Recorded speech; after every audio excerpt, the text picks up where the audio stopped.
Good morning, Bucknutters. It is Friday, February 28th, 2025. I am Dan Rubin. This is the Bucknuts Morning Five and Change. This podcast covers the national champions. Got a great show for you today, something a little different. As you well know by now, Dave Biddle is sunning himself in Arizona following his beloved Cincinnati Reds. He'll be back on Monday.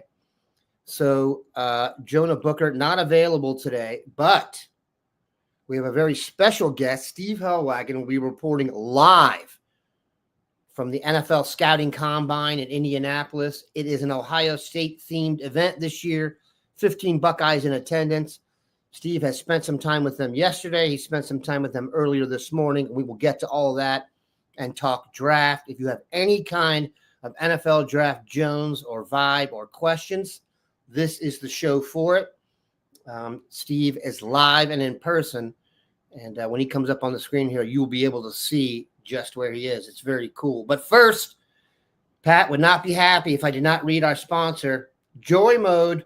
Say goodbye to weakness in the bedroom with Joy Mode Sexual Performance Booster, all-natural supplement designed to enhance blood flow, giving you a better performance. Not just about better sex, daily use supports healthier blood vessels. It's expertly formulated and backed by science, proven to improve your performance by 50% in just 6 days. If you are looking to take your game to the next level, visit tryjoymode.com and use code Bucknuts at checkout for 20% off single purchases and 30% off subscription orders. That's tryjoymode.com and use code Bucknuts for 20% off single purchases and 30% off subscription orders. All right. We welcome in Steve Helwagen live, as you can tell, from Indianapolis, the annual Scouting Combine. Sometimes it focuses on your Buckeyes a little. Sometimes it focuses on your Buckeyes a lot. Given how we finished up the season, might as well focus on 15 Buckeyes at the Combine, even though the two best aren't there. I digress. Steve, am I right? Is there an Ohio State vibe to this Combine, and are you accepting huzzahs from everyone? Yeah, I think that, again, we have 15 guys here, the most of any college in the country. I think Texas and Georgia are next with 14. I think the one thing that's missing is you don't have that one transformational guy like Marvin Harrison Jr., who you know, or Paris Johnson, who's going to go in the first 8 or 10 picks. You don't have that this year. They may still get 3 or 4 late first rounders or mid to late first rounders, but you don't have that top 5 pick like we've seen so many times from Ohio State. But I think they're going to threaten the record. I think it's 14 or 15 guys drafted in the 7-round draft, the modern era of the draft.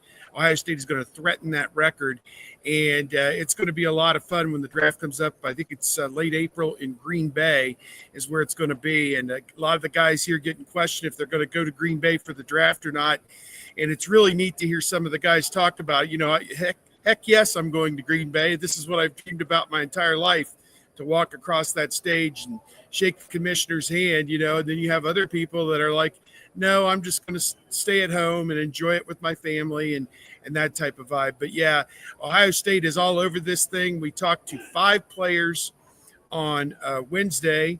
We talked to 3 more, the defensive backs, yesterday. We have 4 more today, including Will Howard and Emeka Egbuka, who we just did interviews with, and we're loading those onto the YouTube page as we speak. Those will be live here shortly, and we'll have them up on the front page, within an hour or two. And then tomorrow, 3 offensive linemen. So yeah, it's been very hectic, and we're doing our best. We're going from podium to podium to try and get these guys. It's bad scheduling tomorrow. They have the 2 wounded offensive linemen, Josh Simmons and Seth McLaughlin, set to speak at the exact same time. So I don't know how we're going to handle 2 at a time, but we'll figure out a way. We're good with logistics, Dan, as you know. It's a juggling act, and wear the jester hat. You can do that. So who has him? Look, generally speaking, these guys better than the other people in the room. So there's probably some low-hanging fruit questions that pass by that maybe aren't as exciting, but this is a showcase The most important thing is the medicals for these guys. Obviously, that's why the combine started. Who has impressed you so far? Who has embraced the overall vibe? Because these guys they get up on the podium and they get asked, I saw Mason Graham being interviewed. I don't want to go into that one, but it's very interesting to see who can kind of command the room. Yeah, Mason Graham was asked if you could pick out, one game to show people what you could do. He stopped the guy right. He said, just put on the Ohio State game. So that's the only negative that we'll talk about on this show. Yeah, too soon. So, hey, Ohio State did win the national championship. Just remember that. I thought Tyleik Williams yesterday looked great in the agility drills, and as you saw on NFL Network, as he was doing the hoop and the towel thing, Whatever that is. Yeah, whatever they call that. And they made the remark, he's 320 pounds and he's very nimble. And so I think he helped himself a little bit. I think the thing that there's not going to be a lot of on field for the Buckeyes at this combine because they were still playing football on January the 20th. And here it is, February the 28th today. 5-6 weeks isn't enough time. And you got to figure they did nothing for a week after that game. I mean, there was no way you could start right into intensive training for the combine after playing a game like that. And so I look at it that, again, I don't think anybody's going to run the 40 here from Ohio State. I don't think any of them ran it yesterday. They'll probably do it at the Pro Day on March 27th in Columbus, which is a month away, gives them a few more weeks. And that's the latest Pro Day that I could ever recall. And they shoved it back, obviously, because the season went so long. But, yeah, I think Tyleik did very well yesterday. Let me see.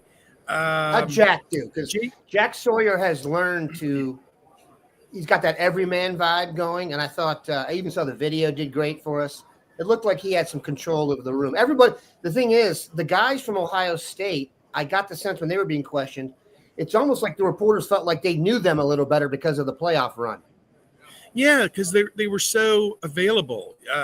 We got, a chance to talk to the entire team at the Rose Bowl, the entire team at the national championship game, and spend meaningful time with people if you wanted to, 15, 20 minutes.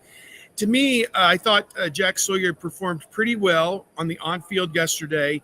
He did some linebacker stuff, which may or may not be in his future. I'm not sure about that. I mean, obviously that play in the Michigan game where he dropped into coverage and made the interception was phenomenal and shows that he's got great football acumen.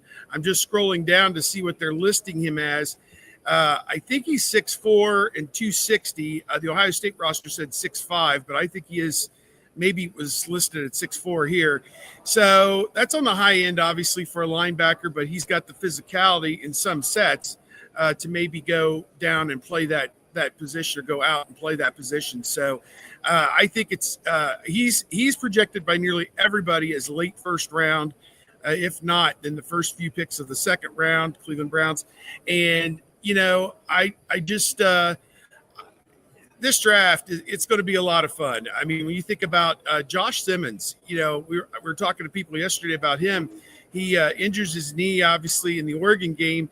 And the way people said it was he kind of left. He kind of went and got treatment and really wasn't around the team again until the Rose Bowl is what a lot of people talked about. So that'll be kind of interesting to see what his journey was like after the injury and, kind of figure out where his head is. But people have a first-round grade on the guy who, was injured at the end of the season. I feel bad for Seth McLaughlin. He doesn't have as good a grade. He's probably, third, fourth, fifth round pick. Achilles injury, obviously, in practice before the Indiana game. And we'll see what he's got to say tomorrow when he's here as well, what his journey has been like. But, each of these guys is just kind of on their own path now. They talk about the team. They talk about the national championship, the brotherhood, the run to the championship and all that. But then they get into how they're going to fit in an NFL roster. And it's like they're back at first day at kindergarten. They're the new kid when they go into an NFL locker room. I'm interested to hear what you think of Denzel Burke's talk. Burke is a guy who kind of, I think it's fair to say, rode the roller coaster at Ohio State in terms of impressions. He shocked everybody by being kind of an athlete from Arizona that got on the field as a true freshman and was kind of pegged. Remember, we had this run there. We were the top corner from the Denzel Wards and the Marshawn Lattimores. The top corner was going even in the first round, so we all assumed he'd be next. Then he had kind of a weak year, and then he came back and had a really good junior year. And then this past year, obviously it all worked out in the end, but he had a couple of rocky times. Your impression of what he said and kind of how he put everything in context?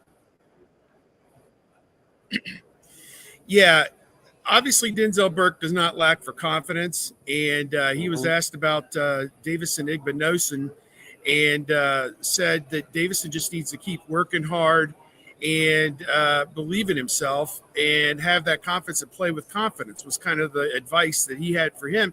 And he says, the defensive back, you have to have a very short memory. You have to put those bad plays behind you and concentrate on the next play. And obviously we know the Oregon game did not go as he would have hoped. And I think as people investigated that game and saw how poorly it was called by Jim Knowles, I think there was some understanding that he was hung out to dry basically with no pass rush in some of those sets and made to, defend these guys for 5, 6, 7 seconds, and they threw over the top. And he was the one that got burned, and it looked bad for him, obviously. He had an injury in the Texas game and missed most of the second half of that game, but came back and played really well, I thought, against Notre Dame, so in the championship game. And, the grade on him right now is third round, in that ballpark, like number 70 overall, which would be like early third round. And I think if he tests well on the field and tests well at the pro day, I think he's got a potential to move up to the second round. I don't see first round for him. But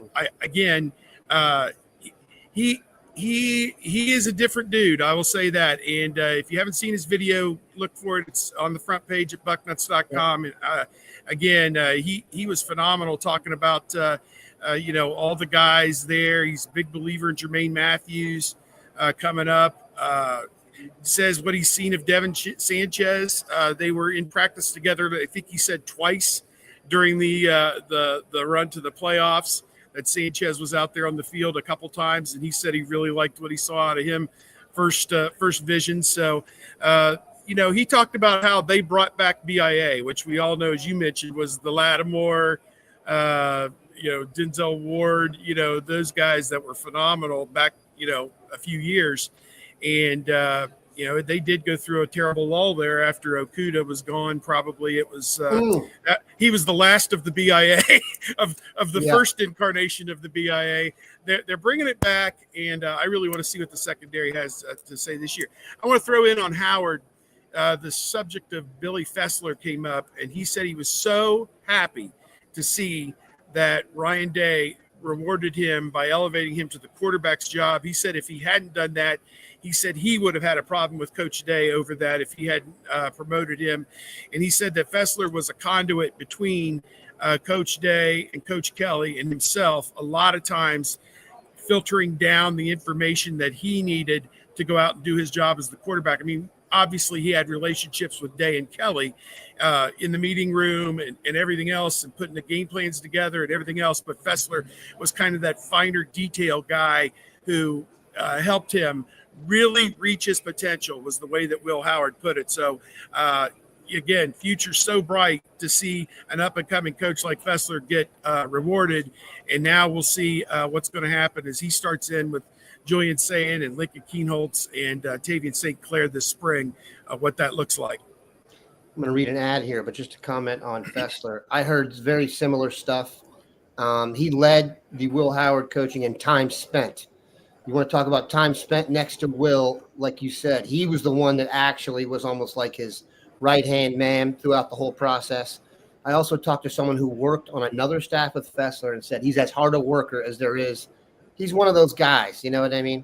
Up early, stays late, eats correctly, never gets in. He's just one of those guys. And you want them in charge. He works the game. I've said this multiple times. John Gruden wakes up at 3:17 a.m. without an alarm clock. I do not wish that on my children, but if Billy Fessler and the guys who are dedicated and want to get up early and put some extra time in, I'm all for it. All right, Factor Meals. Guys like Steve are on the road. They got to eat right. They get home. They haven't done shit. What? Factor meals. Ready to heat and eat in 2 minutes. Fuel right. Feel great. Lose up to 8 pounds in 8 weeks with Factor keto meals. I need to get on that. 40 options across 8 dietary preferences. You want to eat smart with Factor. You can get started right now at factormeals.com/factorpodcast and use code factorpodcast to get 50% off your box plus free shipping. That's Factor Podcast at factormeals.com/factorpodcast to get 50% off plus free shipping on your first box. All right, you brought up the guy I want to talk about now, and that is Will Howard. Very interesting as I'm starting to watch all the internet sleuths and draft pundits start to weigh in on Will Howard. I don't want to say they're all over the map. I don't think anyone thinks he's kind of your 5th, 6th round guy anymore. But I think the question is now, does everyone think, or do the pundits think, he can be a full-time starter in the league? I watched Greg Cosell do it, and he told me he was conflicted. When people start to go through the stats, though, and through the physical characteristics and through the character, I find myself higher on him than I maybe should be. What's the drawback? I guess the ball doesn't jump off his hand, maybe. But if you look at his pedigree, his size, his ability, I thought he got better at Ohio State from the first game to the last, which is one thing I looked at. He'd never been around that level of talent and never been asked to really play that role. So am I higher on Will Howard than I should be? Or am I just overwhelmed by such a glorious run? Sometimes it just doesn't work out for some guys. I think it's going to work out for Will Howard, whether he's a career backup or whether he gets an opportunity in maybe year 2 or 3 to take over a team, or to have that opportunity to compete for a job. That would be a great scenario for him. I think the key for him is he has to be around good people. He's not Patrick Mahomes that can lift an entire organization. I think he has to be in a good system with stable, strong people around him, good receivers, good offensive line, and they will make him look good, I think. And it's really not a knock on him. The opinions differ on him. CBS has him as a 5th-round pick, number 152 overall, whereas this other site, All Access Football, has him as a 2nd-round pick. So the opinions are wildly different on him. That's a wide gap. Yeah, it's really weird this year, the way the projections are going. I think if he throws here, which I did not catch him say, he was in the interview, but I did not catch him say whether he is throwing. I presume he is, because most everybody does. He'll need to show that he can make all the throws, and that's going to be the big thing for him. And again, when they meet with him, they're going to get an A+ on that evaluation. And when they hear what Ryan Day and Chip Kelly have to say about it, although Chip Kelly isn't going to tell anybody about him because he's with the Raiders. But it'll be interesting if Chip Kelly has a chance to jump out there and, and suggest to his organization that, hey, this kid's a winner. If they're reunited with the Raiders, that would be kind of cool. But any rate, I'm a big Howard guy, and he said he came to Ohio State because he wanted to be challenged. He figured that would be the best place to elevate his game, and it certainly happened. I mean, he was a winner on and off the field for Ohio State, and they didn't lose any games because he didn't play well. The Michigan game, I thought he was dinged up. And, he didn't play well because of that, but there's a reason. He got his bell rung, even to the point where I honestly think maybe they would have been ahead to put somebody else in at quarterback in that game, and also not call 5,000 run plays right up the middle. But, we digress. But, yeah, Howard did not cost them any games, in my opinion. People don't. I don't know if they want to hear that. A healthy Howard. Howard was literally 4 or 5 plays away from being a serious Heisman candidate. No doubt. He really was. I mean, you can go back and if you take away 3 plays, you would have gotten a lot of the momentum calls down the stretch there. So I hang my head. Do you know they won it all? Right. I hate to say that. Our great fans, they're with us win or tie. So dude, it's all going in the book. don't you find it interesting that Kyle McCord is also kind of there in a similar kind of comparison? I find it very interesting. These people are going to be drafting, and a lot of them are going to be faced, if you look at with a choice between Will Howard and Kyle McCord. Don't you find that interesting? Yeah, second, third round, somewhere in there. Those guys are probably both going to fall. Yeah, I think it is. Somebody asked me the question, do you think Ohio State would have won it with Kyle McCord? And I'm like, no. The intangibles. No. Yeah, the intangibles weren't there with Kyle McCord. He didn't run the ball. Exactly. He was no threat to run the ball. Yeah. The threat of the quarterback running in Chip Kelly's offense is vital. The threat. Yeah. If Ohio State had played Pittsburgh, they certainly wouldn't have won the national championship. Isn't that the game he threw 4 picks and like two pick sixes or something absurd? Yes, it was. That was crazy. It was his outlier game. Narduzzi had him pegged. We all have one outlier game. And also, you're going to see during the draft coverage, that's low-hanging fruit coverage for the national media to do a Kyle McCord quarterback at Ohio State stuff. So that should be interesting. Who else should we be looking for here? What do you make of the running backs?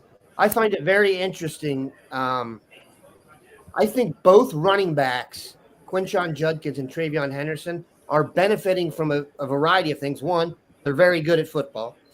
Two, they embrace the combo deal that has become haute cuisine now in the NFL. I think Trey really improved his stock. I mean, you're talking about a guy who entered Ohio State and was being talked about super lofty after his freshman year, and then there were some worries about that.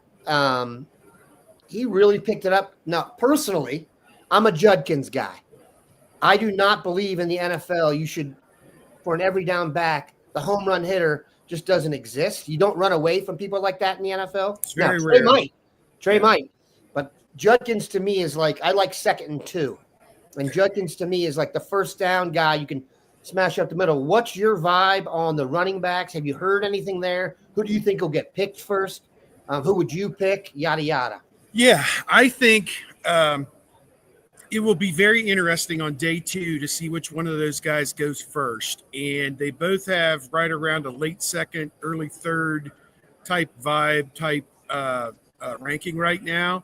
It'll be very interesting to see who goes first. We were debating that last night, talking about different things at dinner. And I said, well, who's making the pick? Do I need I don't want to say Henderson is a 3rd down back, but do I need that type of running back or do I need a thumper? Because, Judkins is 219, Henderson's 208 with the breakaway speed. Judkins has decent speed. They're 2 different kinds of running backs. And, one fits into some offenses and one fits into other offenses. So it kind of comes down to what does a team need? And I think either one of them would be great picks in that 3rd round range. Obviously, the running back position has been kind of devalued by the NFL unless you're just, Saquon Barkley or something like that. Then it's an entirely different situation. But to me, I look at it that Henderson was finally healthy for the most part. And the 2 plays he made in the playoff, the 65-yard run, 75-yard run against Oregon, and then the catch and run against Texas before halftime. I mean, I don't know what else you'd want somebody to show you they can do because if it's blocked properly, he's housing it. And yet Judkins in the championship game was just incredible, I thought. And 100 yards and 3 touchdowns, 2 running and 1 receiving. He did it all. And both willing blockers. That's big, by the way. Yeah. Don't sleep on that. Got to pass protect. I mean, it's part of the gig. So, taking on a 250-pound guy charging at you, you gotta slow him down at least before he gets to your quarterback. So, I like them both. If you put gun to my head, the NFL is so damn rugged. I'd say Judkins first, and then Henderson a few picks later. But I think both of them. If Henderson's going to play like he did this past year, he could.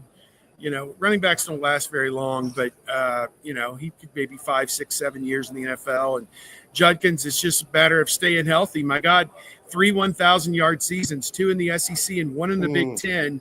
I mean, he's got some mileage on him, but He was as strong as anybody at the end of last year. I'm a Judkins guy. I have been since he was at Ole Miss. And Dave and I used to talk about this. Like, I wanted Judkins for the Cowboys after his sophomore year, get him without some of the tread on there. I cannot tell you how many people tell me about that one play where he got caught from behind and say that's the reason they don't. Dude, if you get a 70-yard run in the NFL, just take it. Whether you get caught from behind or not is irrelevant. Here's what I know about Judkins, and this is the play that I remember. He got the ball at about the 7-yard line, and there were multiple people in front of him, and I thought to myself, this is a touchdown. You know what I mean? I just knew. He's one of those guys, if he can see he's just got that little extra juice, man. And no doubt. He's got a little something to him. That long run, I'm with you. He made him pay for trying to bring him down. You know, I mean, Maurice Claret, I always refer back to that at the school that he was at, Warren Harding. I got a videotape because I was doing a recruiting video of all the guys. That 2002 class was incredible. So we did a recruiting video back in those days, a VHS tape or a DVD that we sent out to everybody. Yep. We sold them on the website or whatever. And I got to play that 85-yard touchdown run where the guy finally gets a hold of him at the 10-yard line, and Maurice fights this guy all the way to the goal line and scores the touchdown. And it's like, that's what sets him apart, and Judkins as well, because if a lot of backs get to the end of that run and say, okay, I got 80 yards, right, we'll punch it in on the next one. And no, the competitor wants to put it in on that play, and they're not taking no for an answer. And so I'd say those two guys are cut from the same cloth. And obviously Claret didn't make it in the NFL, but hopefully Judkins will have a good, long, prosperous NFL career. Yeah, the term I use here for Judkins, and I mean this is a pure compliment, is junkyard dog. Yeah, the junkyard dog, man. Just like it may be a 2-yard run, and you're like, oh, I wish you would have broke that tackle. The guy who tackled him, it feels it. So I thought he might be a little more elusive, but you're not in the NFL. You are not getting 10 yards a carry, man, like these guys did in the playoffs. You know what I'm saying? That just doesn't happen. Yeah, no doubt. All right, let's talk sleepers here. Who do you think is the sleeper of the group? Is it Lathan Ransom? Is it Cody Simon? I'm telling you, I told these guys on the show, I listened to a draft show out of Dallas, but the guys, they don't have like the built-in biases from seeing all the teams. And then they get to the tape and they look at the tape for the first time, they come talk about it. It's very interesting. Like they've nailed Igbuka. Like one of the guys is like, I want the Cowboys to pick Igbuka at 12 because he's the safest receiver in the draft. They're starting to get the personality reports back, and Igbuka could be president of the United States. I'm not even kidding about that. You want to talk about a guy you talk to where you walk away being like, I'm an adult, and I kind of feel like that guy's more mature than I am, and I gotta like read up on some stuff. That's Igbuka. Yeah, he's just cut from a different cloth. And I think because of that, people think he's also a freak athlete. I don't know, maybe because he doesn't have the 4.2 speed. People have gotten over that. Go look at his pedigree. He sells out blocking. He blocks for others in the run game. Yeah. He's he might be the safest. I agree. It'd be hard to find a safer pick in the draft than Emeka Egbuka. His stock could go up with a good pro day, I think, no question. And you make a good point about the pro day, because it's funny. Ohio State's pro day used to be notorious for the 39-yard 40 run on a decline. So they would run a 4 whatever. But you're right. Like none of the guys went to the Senior Bowl. There's going to be a delayed recruitment here because of delayed evaluation because of the how long they played. But who could it be? Cody Simon. I heard someone saying they want to pick him in the 3rd round. You're talking about a guy who lost his starting job here at one point. Who are you looking for to shine? And that maybe we haven't talked about enough, and then we'll let you get out of here. Yeah, I think those guys you mentioned, I think, are front and center. Ransom. A lot of these guys made a lot of money this past year, and beyond NIL. Simon for sure. Yeah, they made money NFL wise, no doubt. Just with the way that they played. And Simon had the best year of an Ohio State linebacker in several years. They haven't had a true All-American linebacker, maybe back to Jerome Since Baker. when? Shazier? Jerome Baker, Ryan Shazier, Raekwon McMillan, that vintage. It's been 6, 7, 8 years. I mean, they've had good players. They've got guys who are in the league, who, are what, Pete Werner, is he still playing? Or, good plumbers, good players, but they didn't have those difference makers. And I thought Cody was so consistent, and, he at times flashed. I mean, at times if there was a play to be made, he made it. Yes, he jumped off the screen several times. And so, I mean, he had some critical sacks at points. And that's one thing to get in there on the blitz, but it's another thing to finish the play and bring the quarterback to the ground. And so a lot of guys can get back there. But when you're back there, it's like our friend Lee Shear used to say, we're like the dog who caught the car. What do I do now? Exactly. You get back there, you got to make the play. And Simon made those plays. And he had just a dynamite year, one of the better years for an Ohio State linebacker. And I think second, third, in that range. I mean, as I said, there's nobody going to go in the top 5 or 10 as of today. Right. But between 15 and 100, there could be 8 guys, 9 guys. I mean, I've seen them all placed in different spots too. It's different. Yeah, we're going to be really busy on day 2. No doubt. Oh my God! Another one just went. And you could go on a run when you see like 3 out of 5. Yeah, I love covering the actual draft. I do it from my house, and I contact as soon as like Paris Johnson is selected by Arizona. I have the media directory for all the teams, and I just start barraging anybody who works in the media relations department with the Arizona Cardinals. I send them an email, say, hey, I want to be on a call. Can you send me audio, video? What can we do? And they're good about it too. 9 times out of 10, you get almost an immediate response. So yeah, that's how we try and cover it on draft day. Had chances to go, and I was like, being there, what are you going to really get? So, whatever. You don't want to be the one sitting in the green room too with your parents till 11:30. No, it's better to be more versatile. Plus, the combine is set up for you to meet and greet. You know what I mean? Yep. It's set up for this. Yeah. Man, you want to talk about a group of people swear by a city. If they ever move the combine, there's going to be an attack on someone's life in the NFL. They tried to move it to that Star place down in Dallas, and there was a revolt. I think everybody was like, no, come on. Yeah. And I mean, this is it's like mother's milk. And it just, a year ago, I was here, and when I was going home to Ohio, there were really bad windstorms a year ago this week. And I remember that like it was yesterday. And so last year's combine to me was, just recently to me, and here we are back here again. It's a tradition. I think I've been coming almost every year back to Laurinaitis, like 08, 09, that time frame. I've been to almost all of them since then. So yeah, it's been, and this year's fabulous to have this many guys. We take it for granted here a little bit that every year at Ohio State, we can book ourselves at the combine, not even knowing who's going. There are some schools with some sites who maybe only have 1 or 2 guys that ever get invited every year.